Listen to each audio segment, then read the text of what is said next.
بسم الله. حضرات السادة أعضاء الجمعية العامة للأمم المتحدة، أحييكم باسم الاتحاد الأفريقي. In the name of the African Union, I would like to greet the members of the General Assembly of the United Nations, and I hope that this meeting will be among the most historic in the history of the world. In the name of the General Assembly, at its 64th session, presided over by Libya of the African Union, of 1,000 traditional African kingdoms, and in my own name, I would like to take this opportunity as President of the African Union to congratulate our son Obama, because he is attending the General Assembly and we welcome him as his country is hosting this meeting.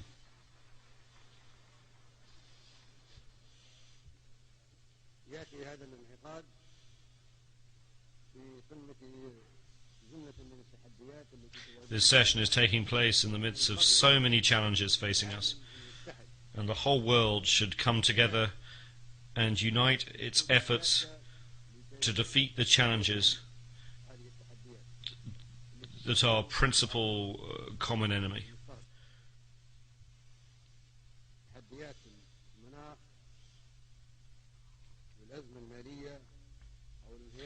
Those of climate change and international crises such as the capitalist economic decline,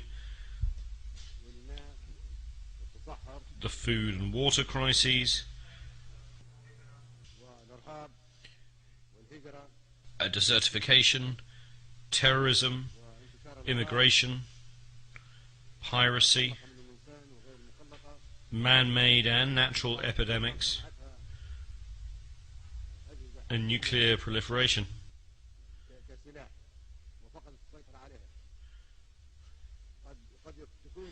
Perhaps influenza H1N1 was a virus created in a laboratory that got out of control, originally being meant as a military weapon.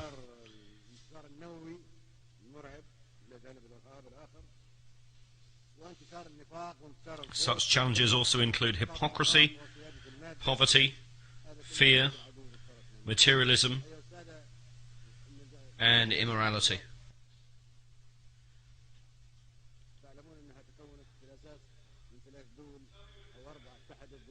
As is known, the United Nations was founded by 3 or 4 countries against Germany at the time.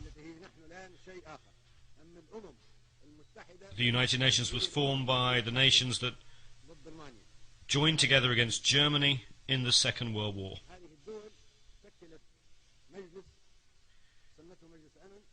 Those countries formed a body called the Security Council, made its own countries permanent members, and granted them the power of veto. We were not present at that time. The United Nations was shaped in line with those 3 countries and wanted us to step into the shoes originally designed against Germany. That is the real substance of the United Nations when it was founded over 60 years ago. That happened in the absence of some 165 countries, at a ratio of 1 to 8.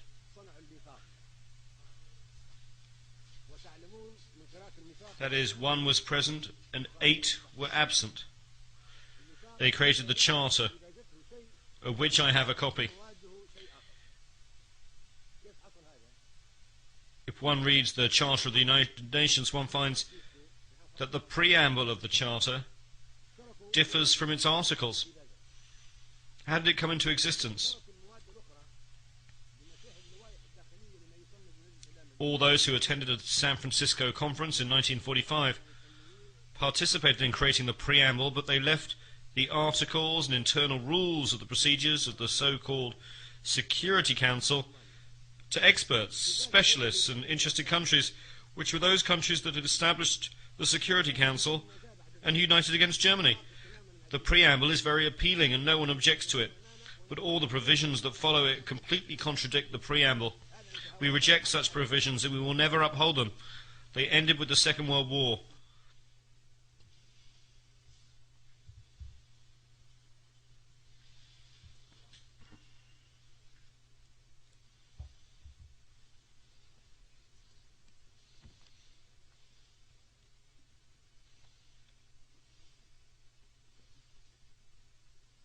الديباجة تقول إن الأمم متساوية كبيرها وصغيرها. The preamble says that all nations, small or large, are equal. Are we equal when it comes to the permanent seats? No, we're not equal. The preamble states in writing that all nations are equal whether they are small or large. Do we have the right to veto? Are we equal? The preamble says that we have equal rights whether we are large or small. That is what is stated and what we agreed in the preamble. So the veto contradicts the Charter. The permanent seats contradict the Charter. We neither accept nor recognize the veto. الميثاق يقول التزمنا في الديباجة ألا تستخدم القوة المسلحة. The preamble of the Charter states that armed force shall not be used save in the common interest. That is the preamble that we agreed to and signed, and we joined the United Nations because we wanted the Charter to reflect that.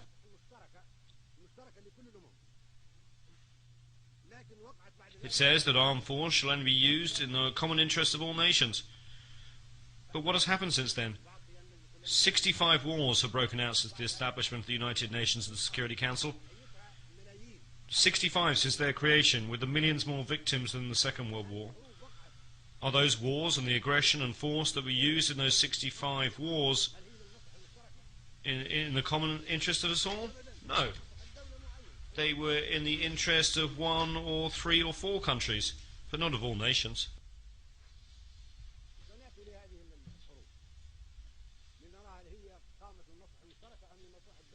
We will talk about whether those wars were in the interests of one country or of all nations. That flagrantly contradicts the Charter of the United Nations that we signed, and unless we act in accordance with the Charter of the United Nations to which we all agreed, we will reject it and not be afraid not to speak diplomatically to anyone.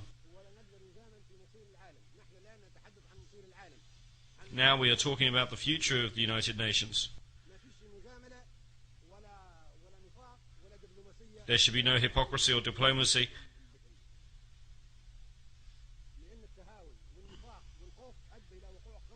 because it concerns the important and vital issue of the future of the world.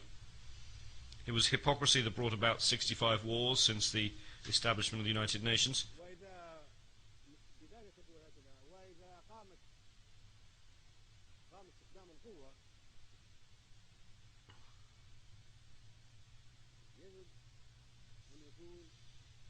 The preamble also states that if armed force is used, it must be a United Nations force.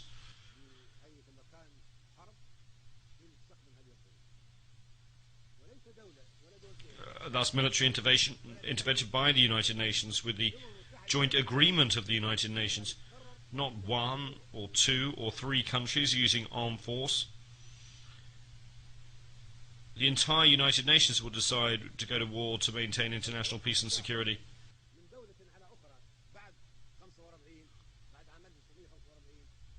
Since the establishment of the United Nations in 1945, if there's an act of aggression by one country against another, the entire United Nations should deter and stop that act.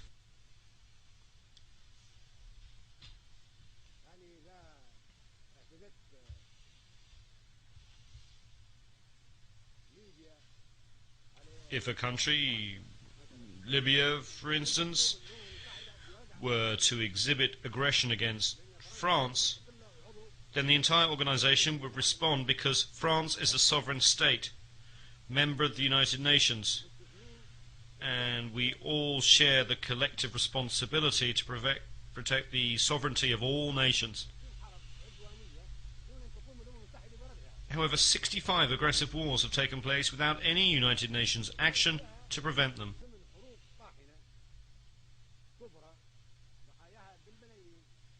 Eight other massive, fierce wars, whose victims number some 2 million, have been waged by member states that enjoy veto powers. Those countries would have us believe they seek to maintain the sovereignty and independence of peoples and to use aggressive force against peoples. While we would like to believe that these countries want to work for peace and security in the world and protect peoples, they have instead resorted to aggressive wars and hostile behavior, enjoying the veto they granted themselves as permanent members of the Security Council. They have initiated wars that have claimed millions of victims.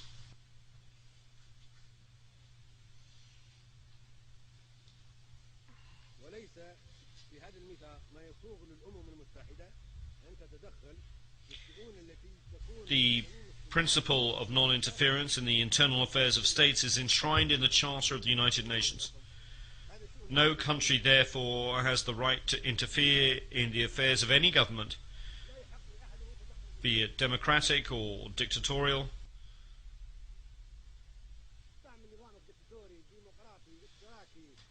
Democratic, dictatorial, socialist or capitalist, reactionary or progressive.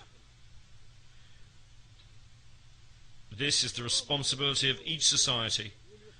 It is an internal matter for the people of the country concerned. The senators of Rome once appointed their leader Julius Caesar a dictator because it was good for Rome at that time. No one can say of Rome at that time that it gave Caesar the veto. The veto is not mentioned in the Charter.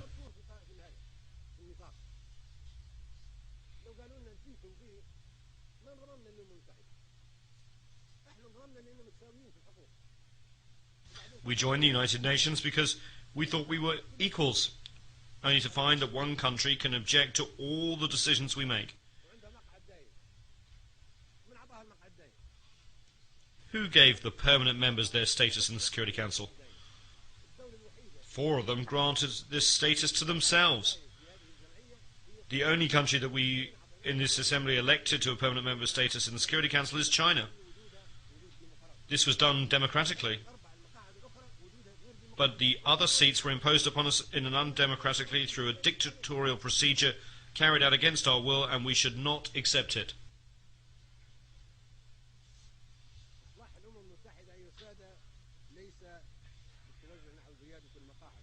The Security Council reform we need is not an increase in the number of members, which would only make things worse.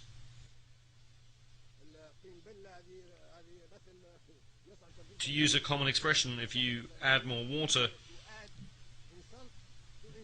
you get more mud. It would add insult to injury.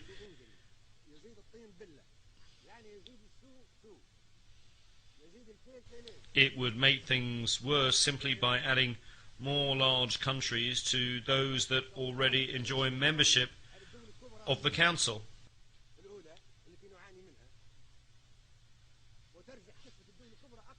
It would merely perpetuate the proliferation of superpowers. We therefore reject the addition of any more permanent seats. The solution is not to have more permanent seats, which would be very dangerous.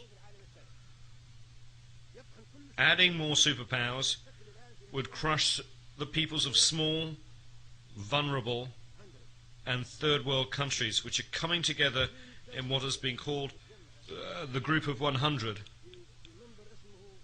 100 small countries banding together in a forum that one member has called the Forum of Small States.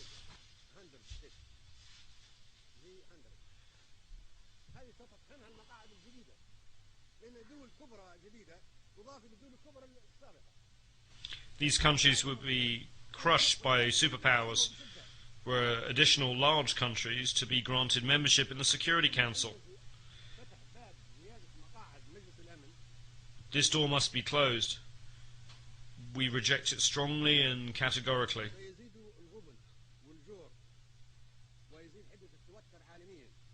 Adding more seats to the Security Council would increase poverty, injustice, and tension at the world level, as well as great competition between certain countries, such as Italy, Germany,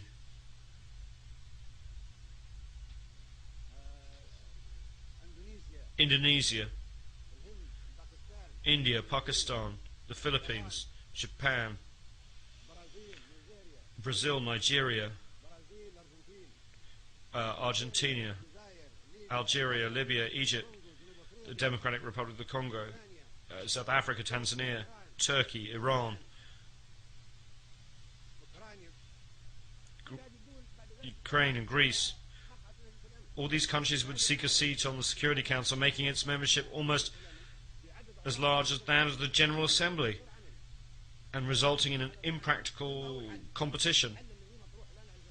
What solution can there be? The solution is for the General Assembly to adopt a binding resolution under the leadership of Mr. Trekkie based on the majority will of the Assembly members and taking into account the consideration of no other body.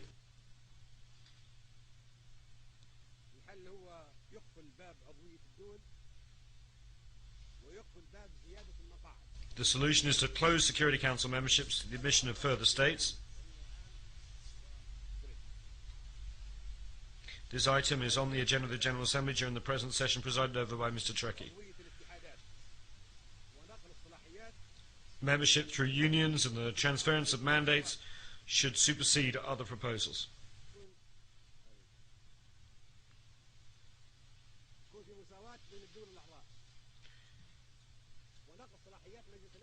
We should focus on the achievement of democracy based on the equality of member states. There should be equality among member states and the powers and mandates of the Security Council, and it should be transferred to the General Assembly. Membership should be for unions, not for states. Increasing the number of member states would give the right to all countries to a seat, in accordance with the spirit of the preamble of the Charter. No country could deny a seat to the Council to Italy, for instance, if a seat was given to Germany. For the sake of argument, Italy might say that Germany was an aggressive country and was defeated in the Second World War.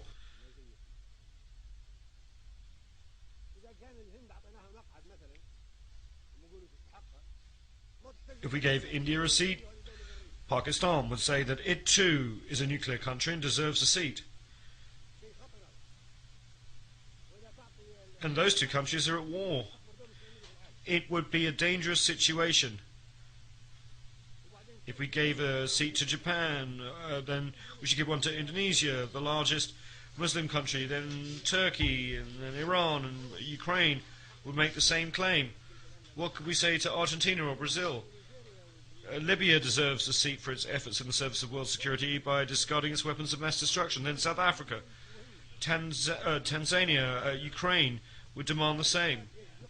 All these countries are important. The door to Security Council membership should be closed. This approach is a falsehood, a trick that has been exposed. If we want to reform the United Nations, bringing in more superpowers is not the way. The solution is to foster democracy at the level of the General Congress of the world, the General Assembly, to which the powers of the Security Council should be transferred.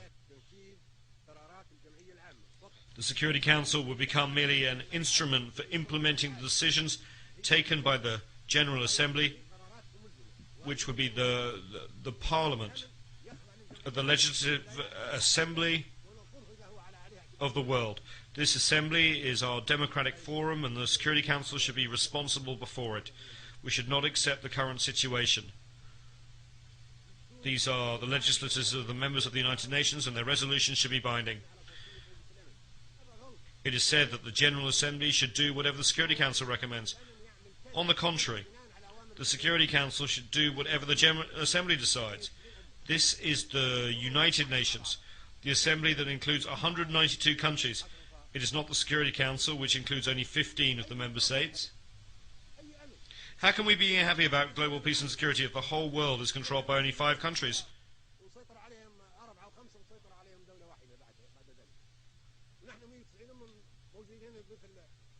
We are 192 nations and countries, and we are like Speaker's Corner in London's Hyde Park.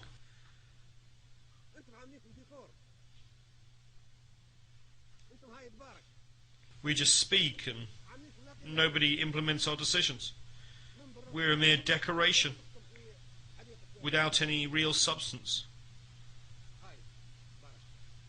We are Speaker's Corner, no more, no less.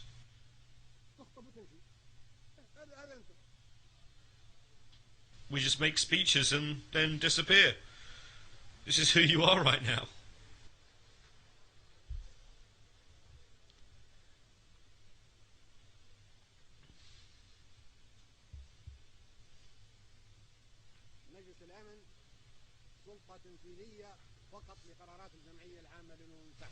Once the Security Council becomes only an executive body for resolutions adopted by the General Assembly, there will be no competition for membership of the Council.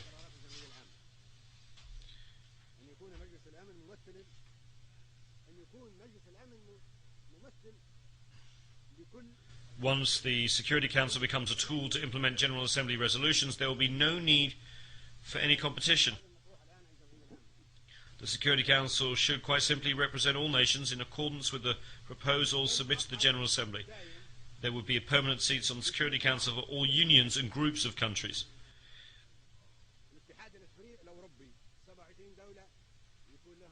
The 27 countries of the European Union should have a permanent seat on the Security Council. The countries of the African Union should have a permanent seat on the Security Council.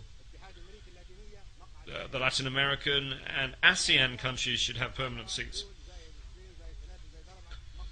The Russian Federation and the United States of America are already permanent members of the Security Council.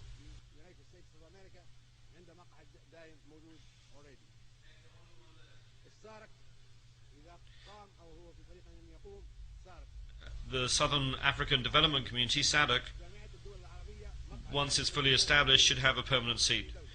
The 22 countries of the Arab League should have a permanent seat. The 57 countries of the Islamic Conference should have a permanent seat. The 118 countries of the non-aligned movement should have a permanent seat.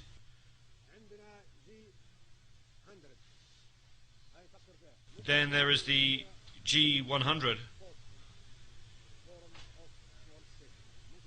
Perhaps the small countries should also have a permanent seat.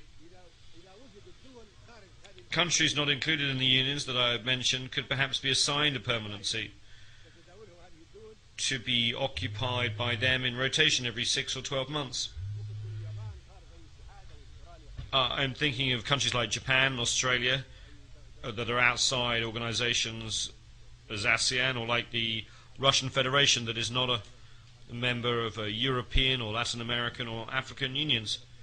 This would be a solution for them if the General Assembly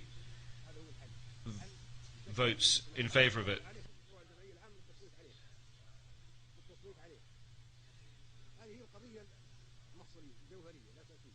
The issue is a vitally important one. As has already been mentioned, the General Assembly is the Congress and Parliament of the world, the leader of the world. We are the nations, and anyone outside this General Assembly will not be recognized. The President of the Assembly, Mr. Ali Abdul Salam Treki, and Secretary General Ban Ki-moon will produce a legal draft and set up the necessary committees to submit this proposal to a vote. That from now on, the Security Council will be made up of unions of nations. In this way we will have justice and democracy, and we will no longer have a Security Council consisting of countries which have been chosen because they have nuclear weapons, large economies, or advanced technology. That is terrorism.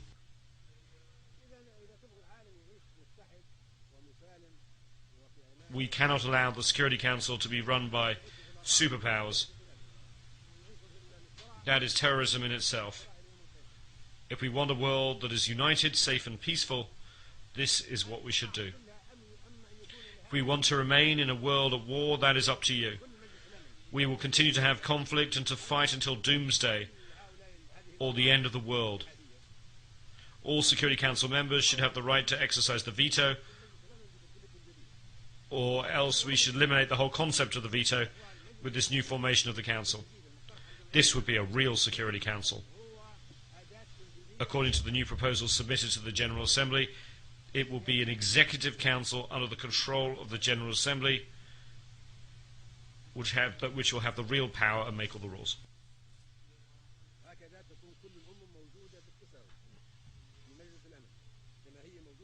In this way, all countries will be on an equal footing in the Security Council, just as they are in the General Assembly. In the General Assembly, we are all treated equally when it comes to membership and voting. It should be the same in the Security Council.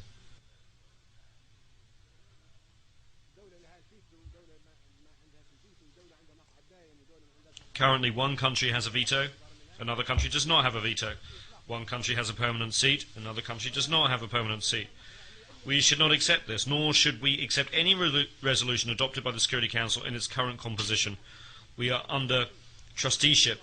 We were colonized, and now we were independent. We are here today to decide the future of the world in a democratic way that will maintain the peace and security of all nations, large and small, as equals. Otherwise, it is terrorism. For terrorism is not just Al-Qaeda, but can also take other forms. We should be guided by the majority of the votes in the General Assembly alone.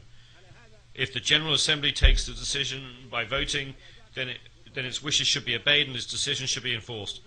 No one is above the General Assembly. Anyone who says he is above the Assembly should leave the United Nations and be on his own.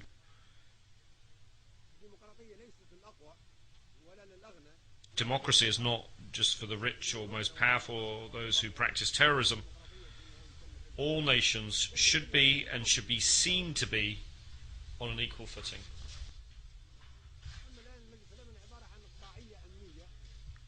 At present, the Security Council is security feudalism, political feudalism, for those with permanent seats, protected by them and used against us. It should be called not the Security Council, but the Terror Council.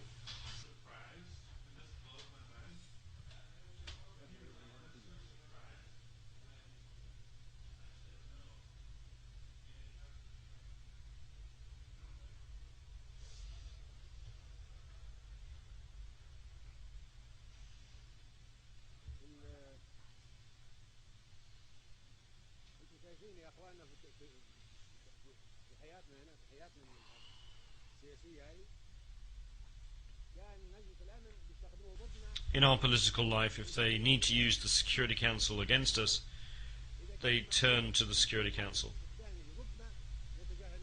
If they have no need to use it against us, they ignore the Security Council.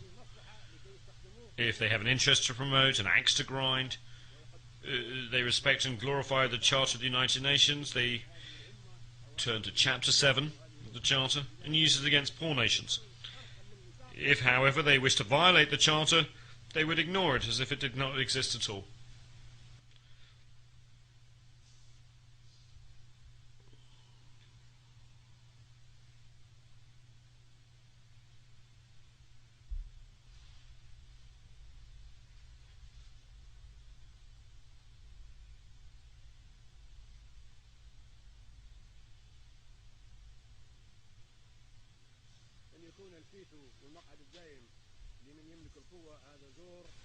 If the veto of the permanent members of the Security Council is given to those who have the power, this is injustice and terrorism and should not be tolerated by us.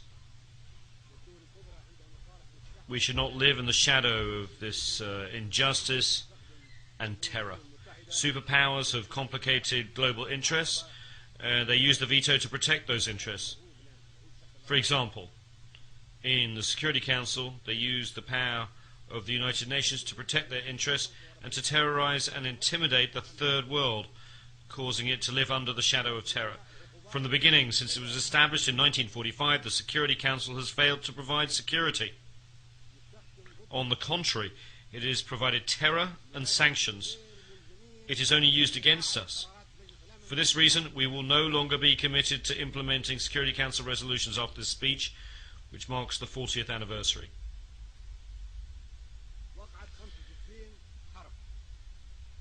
65 wars have broken out, either fighting among small countries or wars of aggression waged against us by superpowers. The Security Council, in clear violation of the Charter of the United Nations, failed to take action to stop these wars or acts of aggression against small nations and peoples. The General Assembly will vote on a number of historic proposals. Either we act as one, or we will fragment. If each nation were to have its own version of the General Assembly, the Security Council and the various instruments and each will have to have an equal footing. The powers that currently fill the permanent seats would be confined to use of their own sovereign bodies, whether they be 3 or 4 of them, and would have to exercise their rights against themselves. This is of no concern to us. If they want to keep their permanent seats, that's fine. Permanent seats will be of no concern to us. We shall never submit to their control or to their exercise of the veto that was given to them.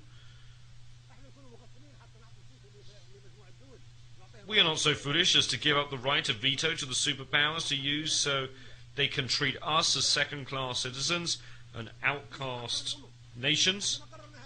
It is not we who decided that those countries are the superpowers and respected nations with the power to act on behalf of 192 countries.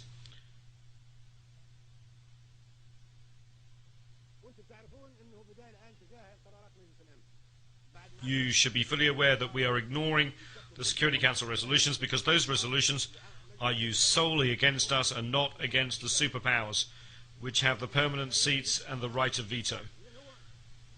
Those powers never use any resolutions against themselves. They are, however, used against us. Such use has turned the United Nations into a travesty of itself and has generated wars of violations of the sovereignty of independent states. It has led to war crimes and genocides. All of this is in violation of the Charter of the United Nations.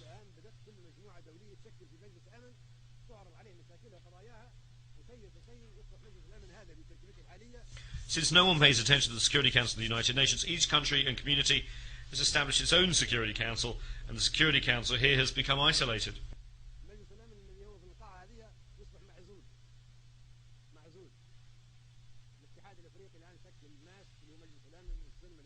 The African Union has established its own Peace and Security Council.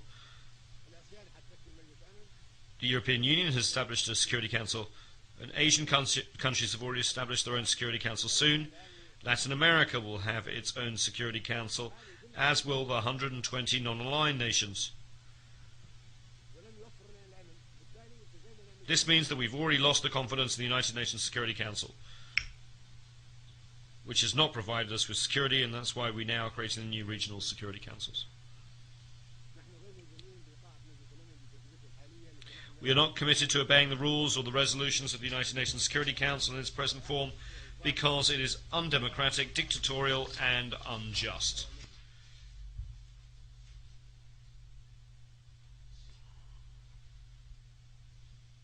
No one can force us to join the Security Council or to obey or comply with the resolutions or orders given by the Security Council in its present composition. Furthermore, there is no respect for the United Nations and no regard for the General Assembly, which is actually the true United Nations, but whose resolutions are non-binding. The decisions of the International Court of Justice, the international judicial body, take aim only at small countries and third world nations. Powerful countries escape the notice of the court, or, if judicial decisions are taken against these powerful countries, they are not enforced.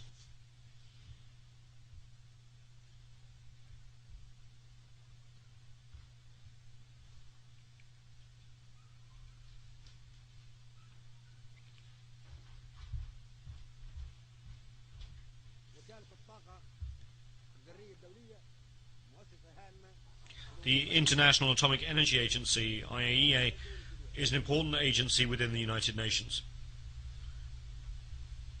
Powerful countries, however, are not accountable to it or under its jurisdiction.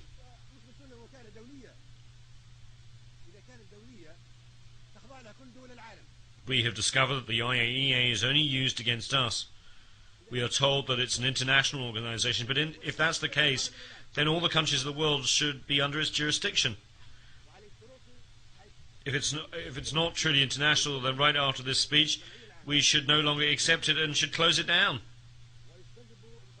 Mr. Trekkie, in his capacity as President of the General Assembly, should talk to the Director General of the IAEA, Mr. Al-Baradei, and should ask him if he is prepared to verify nuclear energy storage in all countries and inspect all suspected increases. If he says yes, then we accept the agency's jurisdiction. But if he says that he cannot go into certain countries that have nuclear power and he does not have any jurisdiction over them, then we should close the agency down and not submit to its jurisdiction. For your information, I called Mr. El-Baradei when we had the problem of the Libyan nuclear bomb. I called Mr. El-Baradei and asked him if the agreements by the superpowers to reduce nuclear supplies were subject to agency control and under inspection, and whether he was aware of any increases in their activity. He told me that he was not in a position to ask the superpowers to be inspected. So is the agency only inspecting us? If so, it does not qualify as an international organization since it is selective, just like the Security Council and the International Court of Justice. This is not equitable, nor is the United Nations. We totally reject this situation.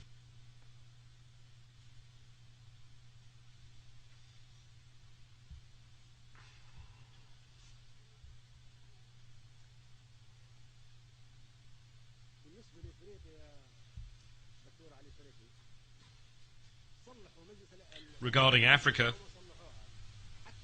Mr. President, whether the United Nations is reformed or not, but even before a vote is taken on any proposals of a historic nature, Africa should be given a permanent seat on the Security Council now, having already waited too long. Leaving aside United Nations reform, we can certainly say that Africa was colonized, isolated and persecuted, and its rights usurped. Its people were enslaved and treated like animals, and its territory was colonized and placed under trusteeship. The countries of the African Union deserve a permanent seat. This is a debt from the past that has to be paid and has nothing to do with the United Nations reform. It's a priority matter and is high on the agenda of the General Assembly. No one can say that the African Union does not deserve a permanent seat. Who can argue with that proposal? I challenge anyone to make a case against it. Where is the proof that the African Union or the African continent does not deserve a permanent seat? No one can possibly deny this.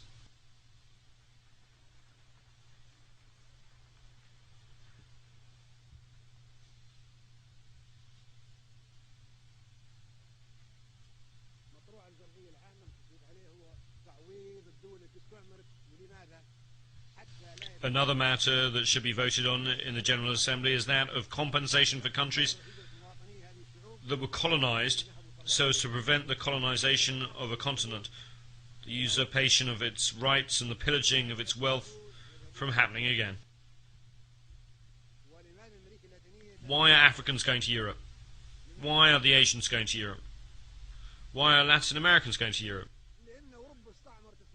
It is because Europe colonized those peoples and stole the material and human resources of Africa, Asia and Latin America, the oil, the minerals, the uranium, the gold, the diamonds, the fruit, the vegetables, the livestock and the people, and use them. Now new generations of Asians, Latin Americans and Africans are seeking to reclaim that stolen wealth, as they have the right to do so. At the Libyan border, I recently stopped 1,000 African migrants headed for Europe. I asked them why were they going there. They told me it was to take back their stolen wealth, that they would not be leaving otherwise. Who can restore the wealth that was taken from us? If you decide to restore all this wealth, there will be no more immigration from the Philippines, Latin America, Mauritius, and India. Let us have the wealth that was stolen from us. Africa deserves $777 trillion in compensation from countries that colonized it.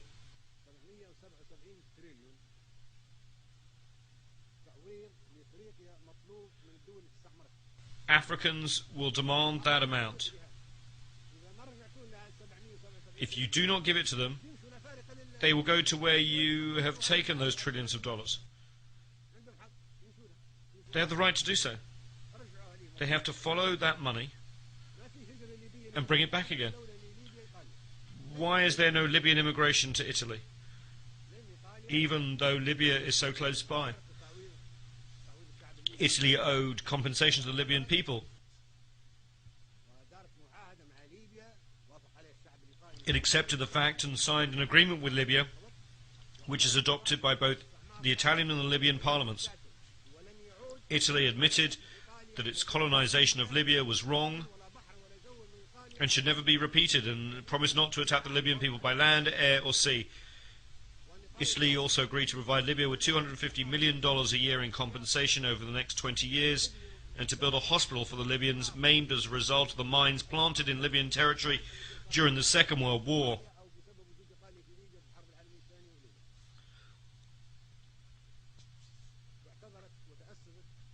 Italy apologized and promised that it would never again occupy the territory of another country.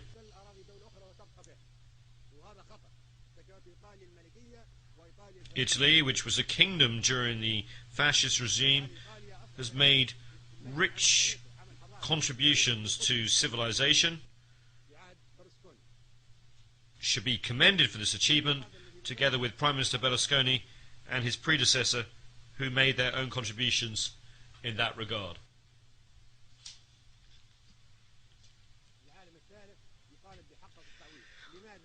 Why is this third world demanding compensation?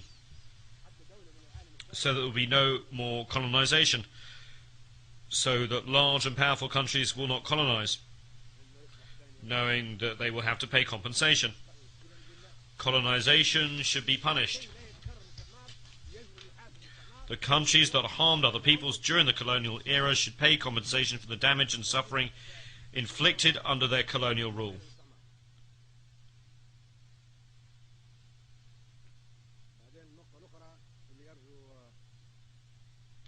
There's another point that I would like to make.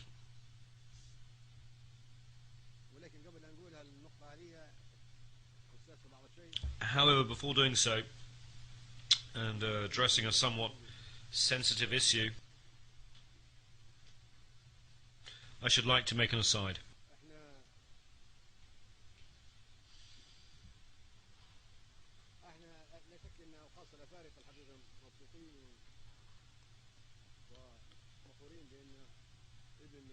We Africans are happy and proud indeed. The son of Africa is now President of the United States of America. That is a historic event. Now, in a country where blacks once could not mingle with whites, in cafes or restaurants, or sit next to them on a bus, the American people have elected as their president a young black man, Mr. Obama, of Kenyan heritage.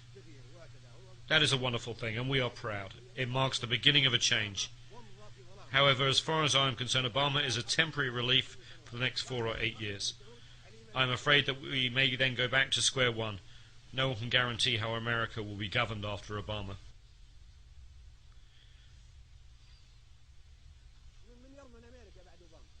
We would be content if Obama could remain President of the United States of America forever.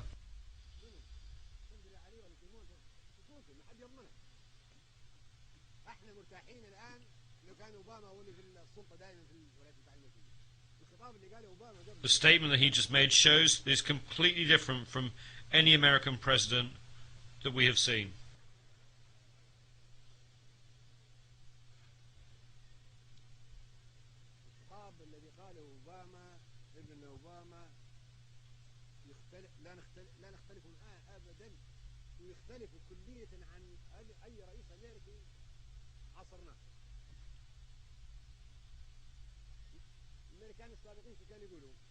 American presidents used to threaten us with all manner of weapons,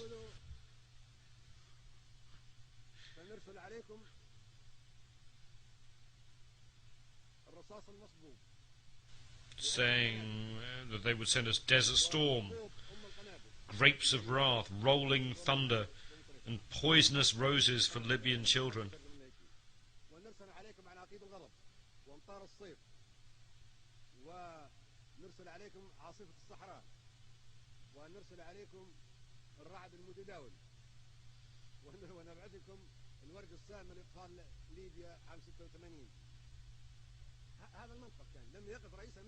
That was their approach. American presidents used to threaten us with operations such as Rolling Thunder, sent to Vietnam, Desert Storm, sent to Iraq.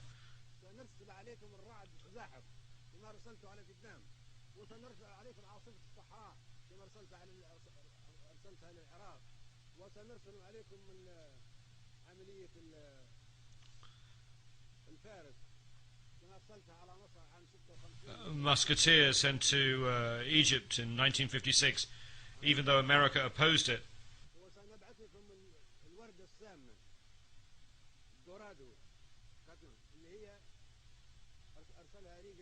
And the poisonous roses visited upon Libyan children by Reagan. Can you imagine? One would have thought that presidents of a large country with a permanent seat on the Security Council and the right of veto would have protected us and sent us peace. And what did we get instead? Laser-guided bombs carried to us on F-111 aircraft. This was their approach. We will lead the world, whether you like it or not, and we will punish anyone who opposes us. What our son Obama said today is completely different. He made a serious appeal for nuclear disarmament, which we applaud. He also said that America alone could not solve the problems facing us, and that the entire world should come together to do so. He said that we must do more than we are doing now, which is making speeches. We agree with that and applaud it. He said that we had to come to the United Nations to talk against one another. It is true that when we come here, we should communicate with one another on an equal footing. And he said that democracy should not be imposed from outside. Until recently, American presidents have said that democracy should be imposed on Iraq and other countries. But he said that this was an internal affair. He spoke truly when he said that democracy cannot be imposed from outside.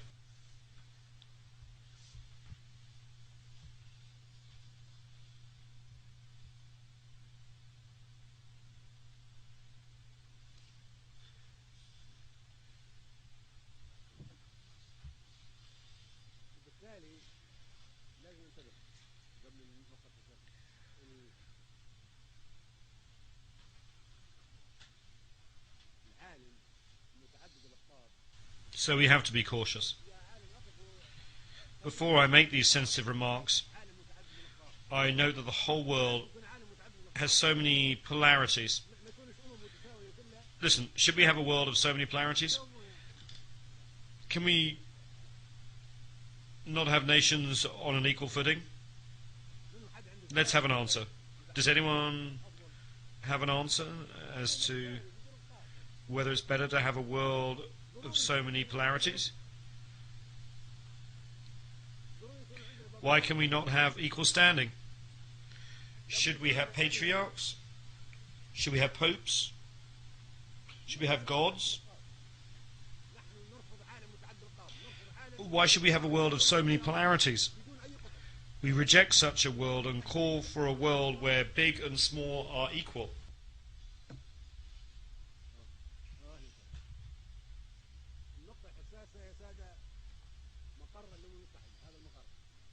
The other sensitive point is the headquarters of the United Nations.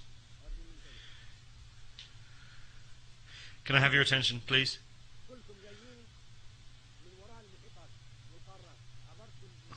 All of you came across the Atlantic Ocean, the Pacific Ocean, crossing the Asian continent or the African continent to reach this place. Why? Is this Jerusalem? Is this the Vatican? Is this Mecca? All of you are tired, you have jet lag and have sleepless nights.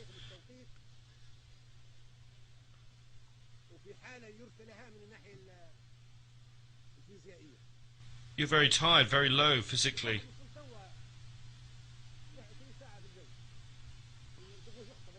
Somebody arrived just now, flying 20 hours. Then we wanted to make a speech and talk about this. All of you are asleep. All of you are tired. It is clear that all of you are lacking energy because of having to make such a long journey. Why do we do that? Some of our countries are in night time and people are asleep. Now you should be asleep because your biological clock, your biological mind is accustomed to being asleep at this time.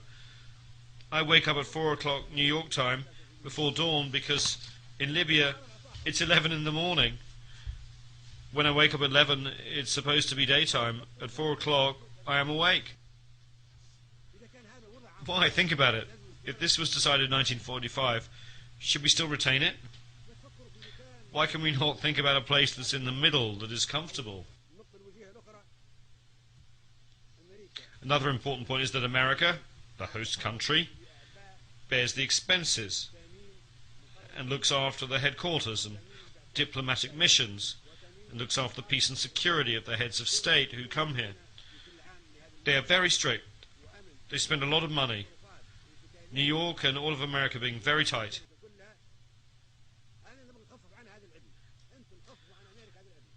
I want to relieve America of this hardship. We should thank America. We should say to America, thank you for all the trouble that you've taken on yourself. We say thank you, America. We want to help reassure America and New York and keep them calm. They should not have the responsibility of looking after security. Perhaps someday a terrorist could cause an explosion or a bomb on a president. This place is targeted by Al-Qaeda, this very building.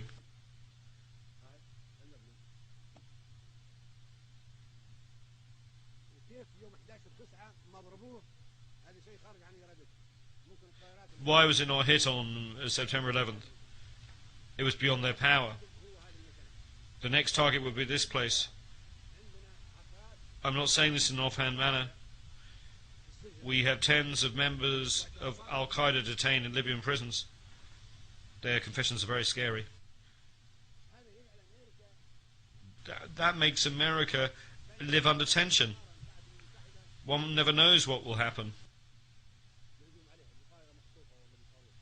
Perhaps America or this place would be targeted again by a rocket. Perhaps tens of heads of state will die.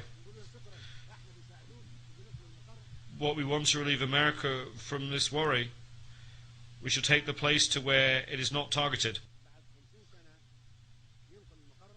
Now, after 50 years, the United Nations headquarters should be taken to another part of the hemisphere. Another 50 years in the Western Hemisphere.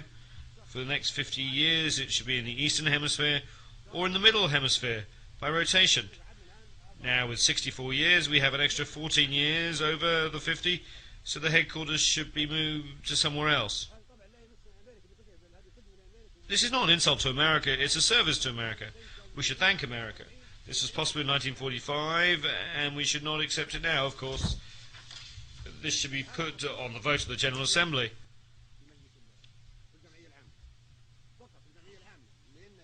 Only in the General Assembly, because in Section 23 of the Headquarters Agreement it says that the United Nations headquarters can be moved to another location only by a resolution of the General Assembly. If 51% of the Assembly approves relocation of headquarters, then it can be moved.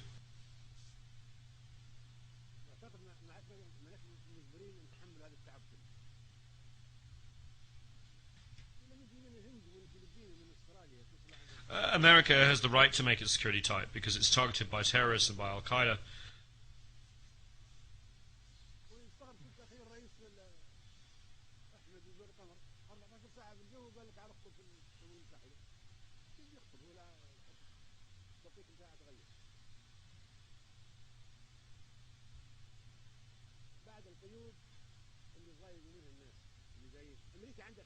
America has the right to take all security measures. We're not blaming America for that. However, we do not tolerate these measures. We do not come to New York and be subjected to all these measures.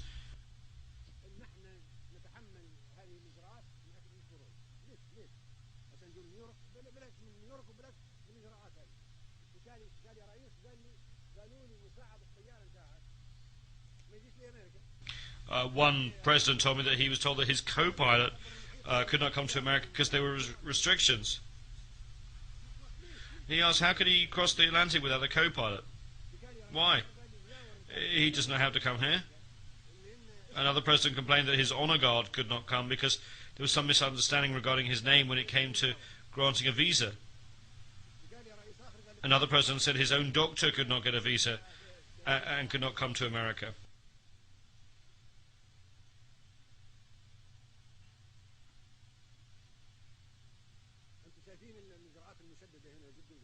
The security measures are very strict. If a country has any problems with America, they will set up restrictions on the movement of member delegations as if one is in Guantanamo.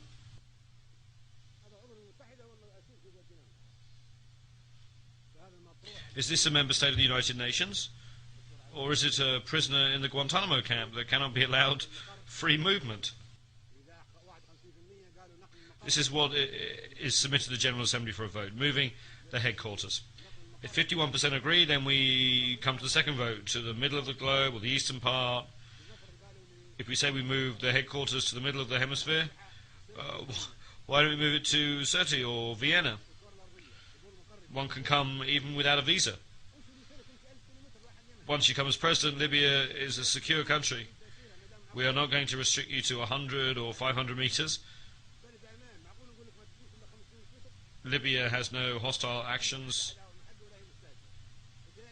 against anybody, and I think the same holds true of Vienna.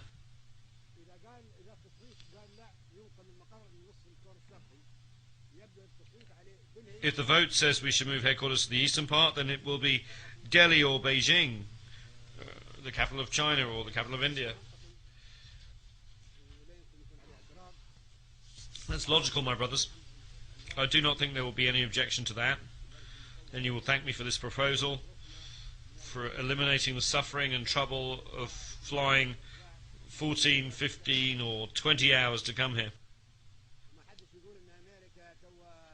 No one can blame America or say that America will reduce its contributions to the United Nations.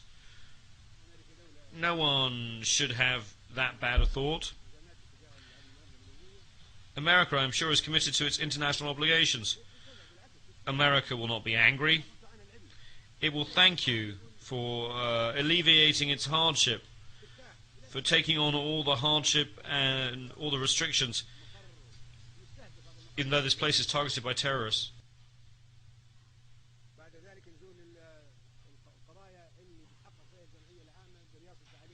We come now to the issues that will be considered by the General Assembly. We are about to put the United Nations on trial. The old organizations will be finished and a new one will emerge. This is not a normal gathering.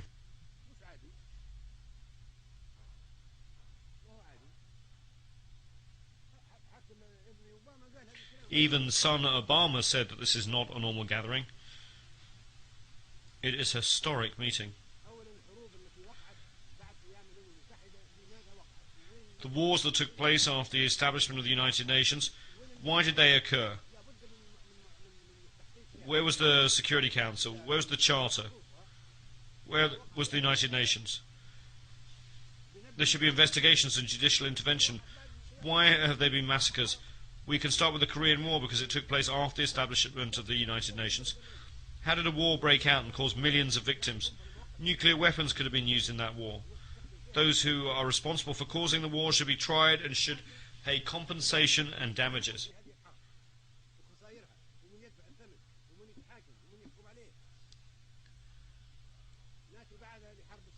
Then we come to the Suez Canal War of 1956. That file should be opened wide. 3 countries with permanent seats on the Security Council and with the right of veto in the Council attacked a member state of this General Assembly. A country that was a sovereign state, Egypt, was attacked. Its army was destroyed. Thousands of Egyptians were killed and many Egyptian towns and entities were destroyed, all because Egypt wanted to nationalize the Suez Canal. How could such a thing have happened during an era of the United Nations and the Charter?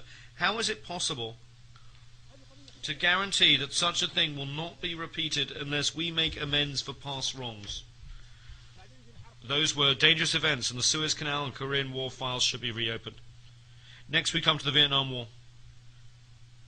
There were 3 million victims of that war. During 12 days, more bombs were dropped than during 4 years of the Second World War.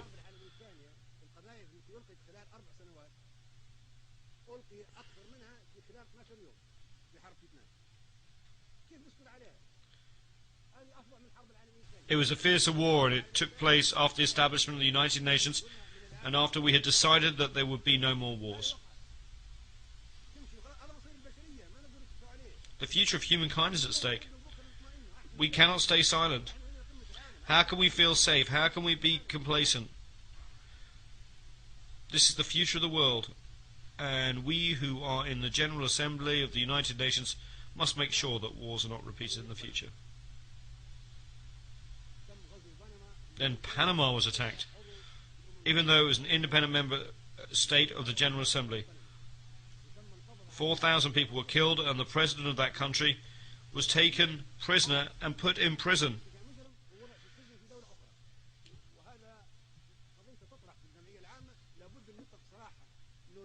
Noriega should be released. We should open that file.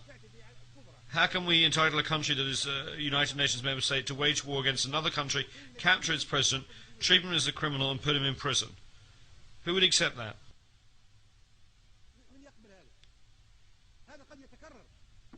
It could be repeated. We should not stay quiet.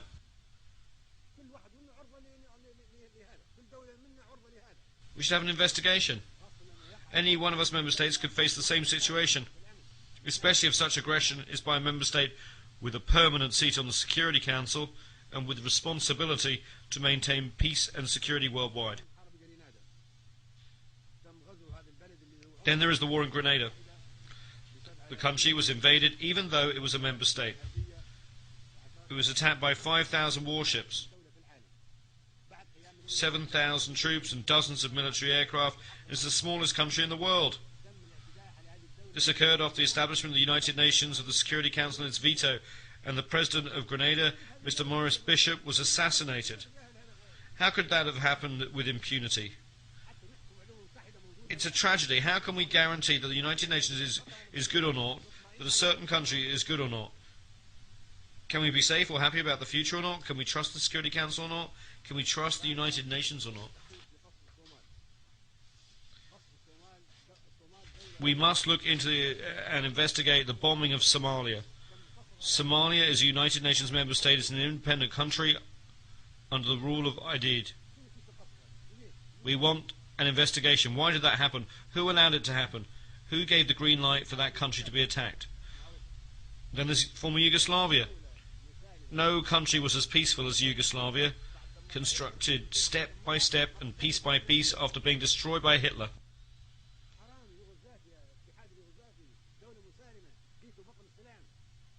We destroyed it, as if we were doing the same job as Hitler. Tito built that peaceful country step by step, brick by brick, and then we arrived and broke it apart from imperialistic and personal interests. How can we be complacent about that? Why can we not be satisfied? If a peaceful country like Yugoslavia faced such a tragedy, the General Assembly should have an investigation and should decide who should be tried before the International Criminal Court. Then we have war in Iraq, the mother of all evils.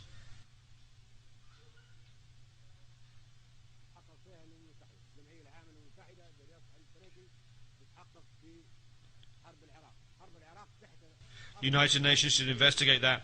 The General Assembly, presided over by Mr. Trekkie, should investigate that. The invasion of Iraq was a violation of the United Nations Charter. It was done without any justification by the superpowers with permanent seats on the Security Council. Iraq is an independent country and a member state of the General Assembly.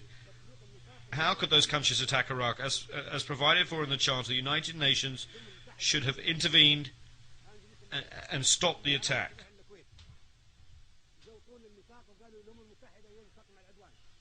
We spoke in the General Assembly and urged it to use the Charter to stop that attack.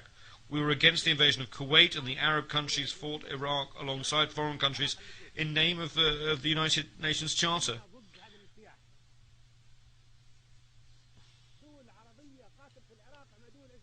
In the first instance, the Charter was respected.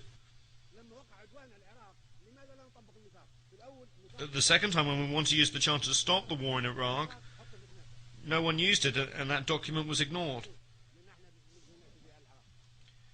Why did that occur? Mr. Trekkie and the General Assembly should investigate to determine whether there was any reason at all to invade Iraq.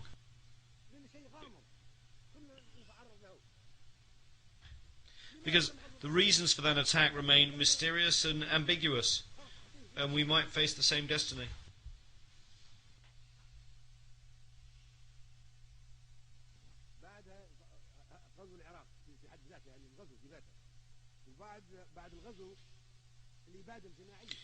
Why was Iraq invaded? The invasion itself was a serious violation of the United Nations Charter, and it was wrong. There was also a total massacre or genocide. More than 1.5 million Iraqis were killed. We want to bring the Iraqi file before the International Criminal Court, and we want those who committed mass murder against the Iraqi people to be tried. It's not easy for Charles Taylor to be tried, or Bashir to be tried, or for Noriega to be tried. It's all easy for them.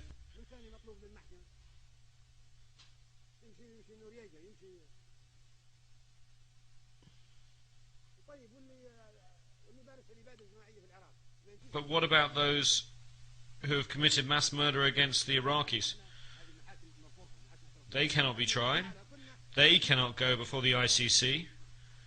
If the court is unable to accommodate us, then we should not accept it. Either it is meant for all of us, large or small, or we should not accept it and should reject it. Anyone who commits a war crime can be tried. But we are not livestock or animals like those that are slaughtered for the Eid. We have the right to live, and we are ready to fight to defend ourselves.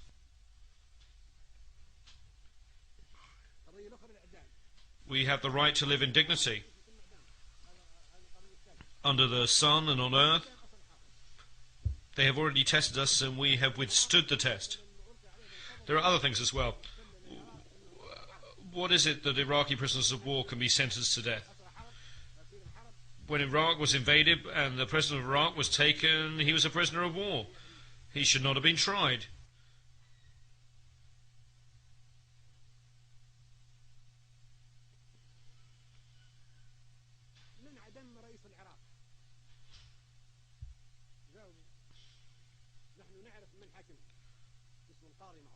He should not have been hanged. When the war was over, he should have been released.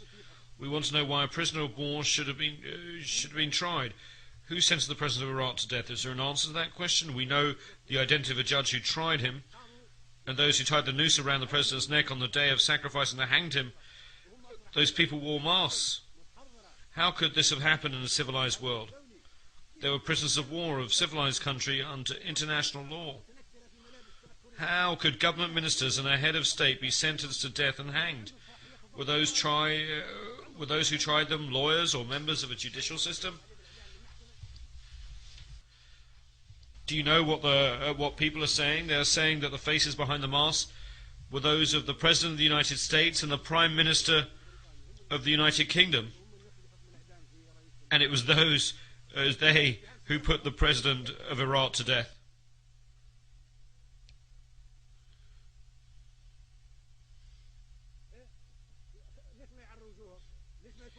Why do the executioners not unmask their faces? Why do we not know their ranks? Why do we not know whether they were officers, judges, soldiers or doctors? How does it come to the President, the state member of the United Nations, was sentenced to death and killed? We do not know the identity of the executioners. The United Nations is duty-bound to answer these questions. Who carried out the death sentence? They must have legal status and official responsibilities. We should know their identities, and we should know about the presence of a physician and the nature of all the legal proceedings. That would be true for an ordinary citizen, let alone for the president of a state member of the United Nations who was put to death in this manner.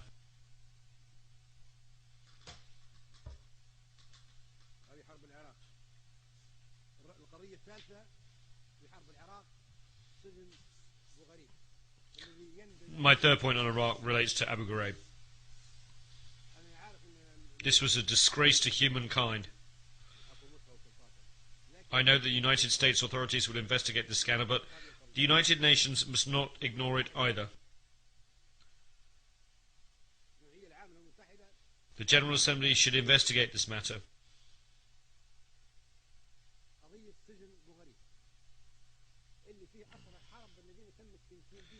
Prisoners of war held in Abu Ghraib prison were tortured. Dogs were set on them. Men were raped. This is the unprecedented in the history of war. It was sodomy, and it was an unprecedented sin, never before committed by past aggressors or invaders. Prisoners of war are soldiers, but these were raped in prison by a state, a permanent member of the Security Council. This goes against civilization and humankind.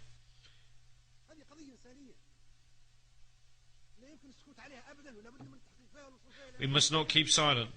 We must know the facts. Even today, 250,000 of Iraqi prisoners, men and women alike, remain in Abu Ghraib. They are being maltreated, persecuted and raped. There must be an investigation.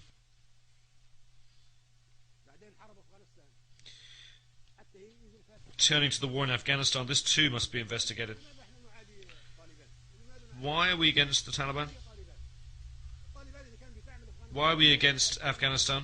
Who are the Taliban? If the Taliban want a religious state, that's fine. Think of the Vatican. Does the Vatican pose a threat to us? No, it's a religious, very peaceful state. If the Taliban want to create an Islamic emirate, who says that this makes them an enemy? Is anyone claiming that bin Laden is of the Taliban or that he is Afghan? Is bin Laden of the Taliban? No. He is not of the Taliban and he is not an Afghan. Were the terrorists who hit New York of the Taliban?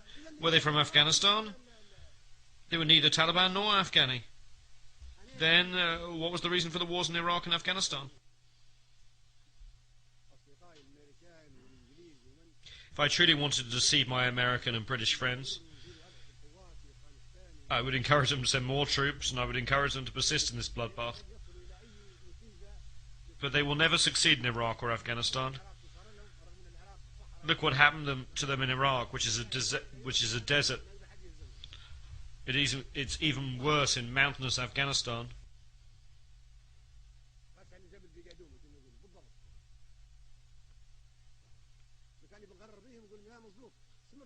If I wanted to deceive them, I would tell them to continue the wars in Iraq and Afghanistan. But no, I want to save the citizens of the United States, the United Kingdom, and other countries who are fighting in Iraq and Afghanistan. So I tell them, leave Afghanistan to the Afghans. Leave Iraq to the Iraqis. If they want to fight each other, they are free to do so.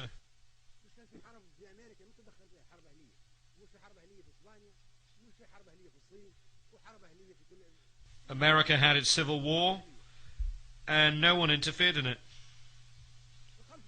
There were civil wars in Spain, China, and countries all over the world.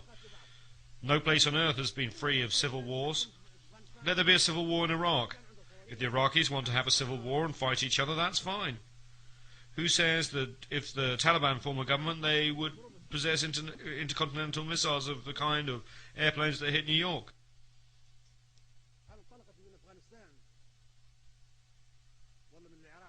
Did those aeroplanes take off from Afghanistan or Iraq? No, they took off from American airports. So why is Afghanistan being struck? The terrorists were not Afghans or Taliban or Iraqis. Why are we silent? We must never be war devils.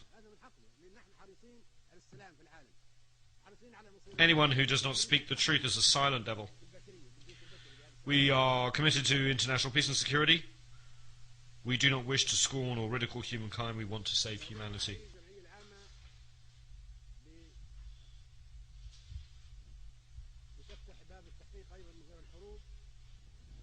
As President of the General Assembly, Mr. Ali Trekkie should open an investigation of the assassinations file, in addition to the war files.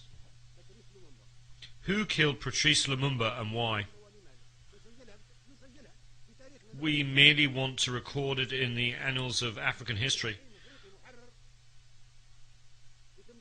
We want to know how an African leader, a liberator, came to be assassinated. Who killed him? We want our sons to be able to read the history of how Patrice Lumumba, the hero of Congo's liberation struggle, was assassinated. We want to know the facts, even 50 years on. That is one file that should be reopened. And who killed Secretary General Doug Hammarskjöld? Who fired on his aeroplane in 1961 and why? And then there's the assassination of United States President Kennedy in 1963.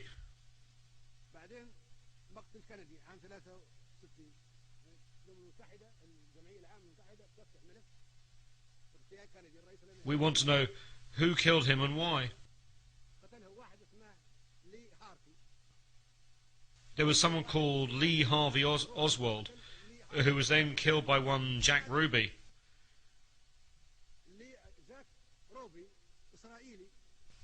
But why did he kill him? Jack Ruby, an Israeli, killed Lee Harvey Oswald, who killed Kennedy. Why did this Israeli kill Kennedy's killer? Then Jack Ruby, the killer of Kennedy, died in mysterious circumstances before he could be tried. We must open the files. The whole world knows that Kennedy wanted to investigate the Israeli Dimona nuclear reactor. This involves international peace and security and weapons of mass destruction. That is why we should open this file.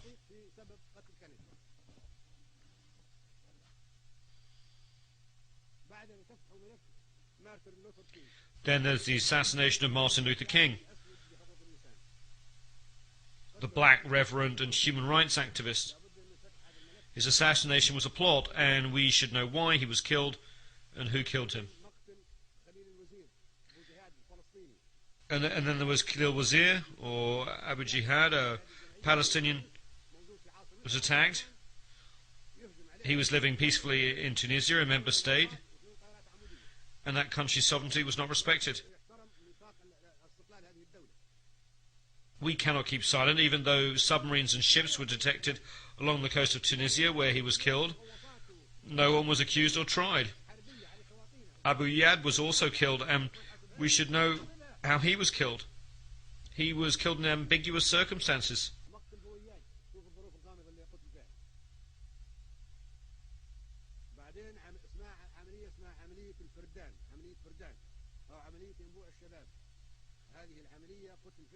In Operation Spring of Youth, Kamal Nasser, a poet, Kamal Adwan and Abu Yusuf al-Najjar, 3 Palestinians, were killed in Lebanon, a country that is free, a sovereign state, member of the General Assembly. They were attacked and killed while sleeping peacefully. We should know who killed them, and he should be tried so that the crimes against humanity are not repeated.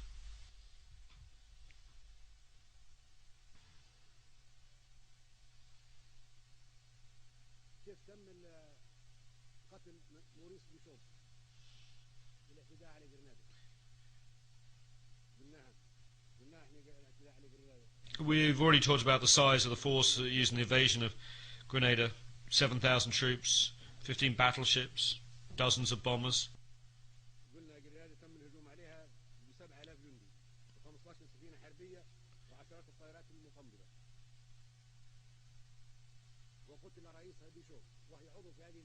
And President Bishop was killed even though Grenada was a member state. Those are crimes, and we cannot keep silent. Otherwise we will look like sacrificial beasts. We are not animals. Year after year we are attacked. We defend ourselves, our sons, our children, and we are not afraid. We have the right to live, and the earth is not destined for violence, but for us all. We can never live on this earth in such humiliation. So those are the wars.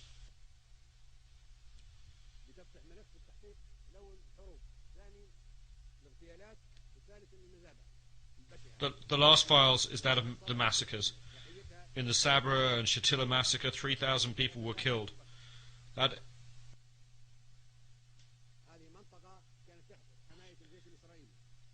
area was under the protection of the occupying Israeli army and was the site of huge and calamitous massacre in which 3,000 Palestinian men, women and children were killed. How can we keep quiet? Lebanon is a sovereign state. A member of the General Assembly was occupied. Sabra and Shatila were under Israeli control, and then the massacre took place. And then there was the 2008 massacre in Gaza. There were 1,000 women and 2,200 children among the victims killed in the massacre in Gaza in 2008.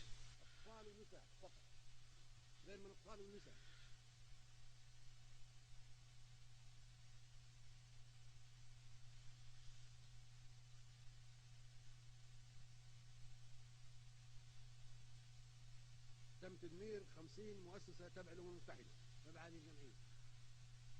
60 United Nations facilities and another 30 belonging to non-governmental organizations were damaged. 50 clinics were destroyed. 40 doctors and nurses were killed while carrying out humanitarian activities. This took place in Gaza in December 2008. The perpetrators are still alive, and they should be tried by the International Criminal Court. Should we try only the underdogs, the weak and the poor of the third world countries, and not important and protected figures?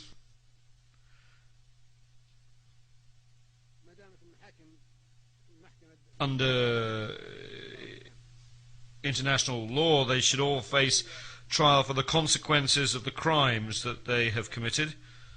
Otherwise, the role of the ICC would never be recognized. If the decisions of the ICC are not respected or implemented, if the General Assembly and the Security Council mean nothing, and if the International Atomic Energy Agency serves only certain countries and organizations, then what is the United Nations? It would mean that the United Nations is nothing, and this is insignificant. Where is it? There is no United Nations. Then, while piracy may be a phenomenon of the high seas, a form of terrorism, we may talk about the piracy in Somalia. Somalis are not pirates. We are the pirates. We went there and usurped their economic zones, their fishing, their wealth. Libya, India, Japan, America, any country in the world. We're all pirates. We all entered the territorial waters and economic zones of Somalia and stole. The Somalis are protecting their own fish, their sustenance. They have become pirates because they are defending their children's food. Now we seek to address that matter in the wrong way. Should we send warships to Somalia? We should send warships to the pirates who have attacked and seized the economic zones and wealth of the Somalis and the food of their children. I met the pirates, and I told them that I would negotiate an agreement between them and the international community that respects the 200-mile exclusive economic zone under the law of the sea. It protects all marine resources belonging to the Somali people. And that stops all countries from disposing of toxic waste along the Somali coast. In return, the Somalis would no longer attack any ships. We will propose and draft such an international treaty and submit it to the General Assembly. That is the solution. The solution does not lie in sending more military ships to fight the Somalis. That is not a solution. We are addressing the phenomena of piracy and terrorism in the wrong way. Today there is swine flu. Perhaps tomorrow there'll be fish flu. Because sometimes we produce viruses by controlling them. It is a commercial business. Capitalist companies produce viruses so that they can generate and sell vaccinations. This is very shameful and poor ethics. Vaccinations and medicine should not be sold.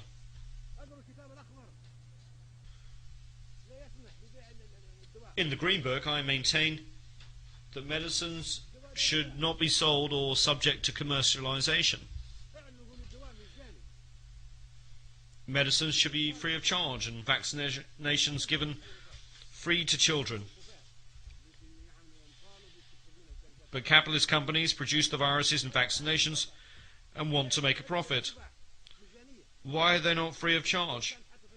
We should give them free of charge, not sell them.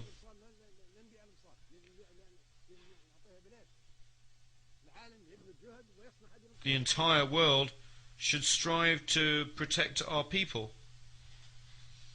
create and manufacture vaccinations, and then give them for free to children and women and not profit by them. All those items are on the agenda of the General Assembly, which has to exercise that duty.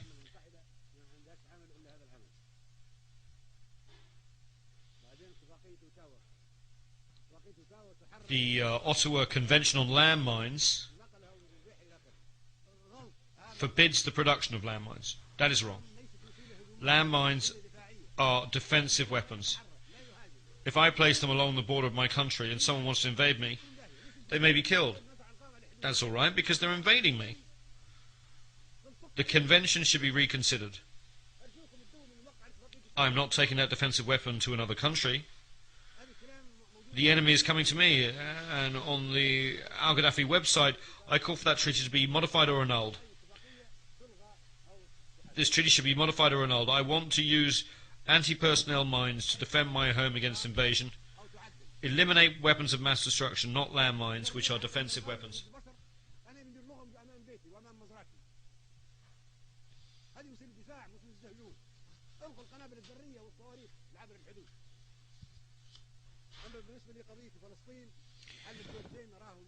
With regard to the Palestinian situation, the two-state solution is impossible. It is not practical.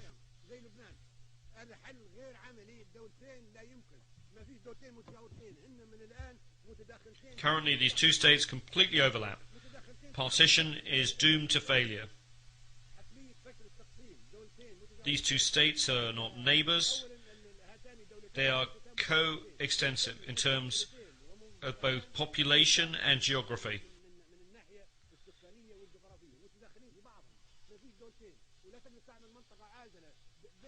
A buffer zone cannot be created between the two states because there are 500,000 Israeli settlers in the West Bank, and 1 million Arab Palestinians in the territory known as Israel. The solution, therefore, is a democratic state without religious fanaticism or ethnicity. The generation of Sharon and Arafat is over. We need a new generation in which everyone can live in peace. Look at the Palestinian and Israeli youth. They both want peace and democracy. And they want to live under one state. This conflict poisons the world.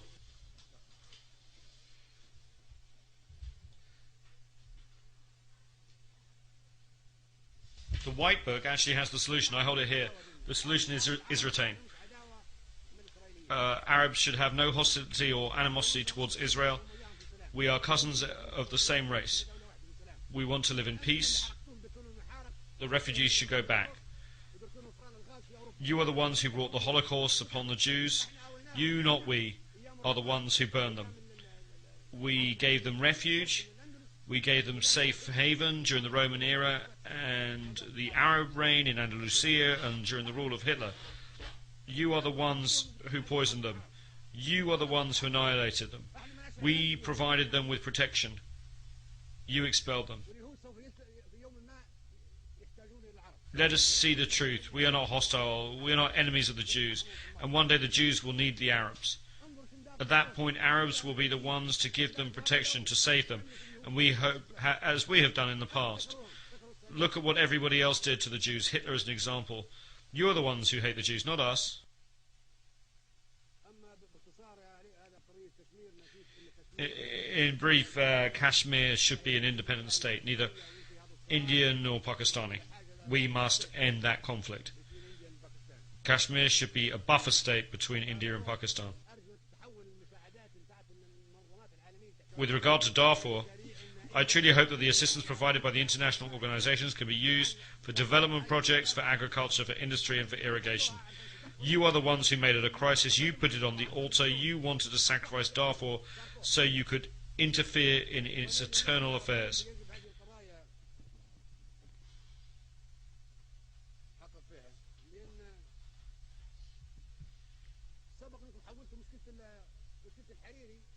You've turned the Hariri problem into a United Nations problem. You are selling Hariri's corpse. You just want to settle scores with Syria. Lebanon is an independent state. It has law courts, a judiciary and police. At this stage, it is no longer the perpetrators that are being sought. The real wish is to settle scores with Syria, not ensure justice for Hariri. The cases of Khalil al-Wazir, Lumumba, Kennedy and Hammarskjöld should also have been turned over to the United Nations if the Hariri case merits such attention.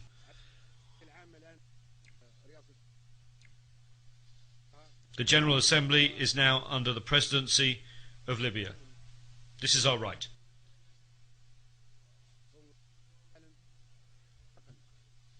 Libya hopes that you will assist in making the transition from a world fraught with crises and tension in a world which humanity, peace and tolerance prevail. I will personally follow up on this issue with the General Assembly.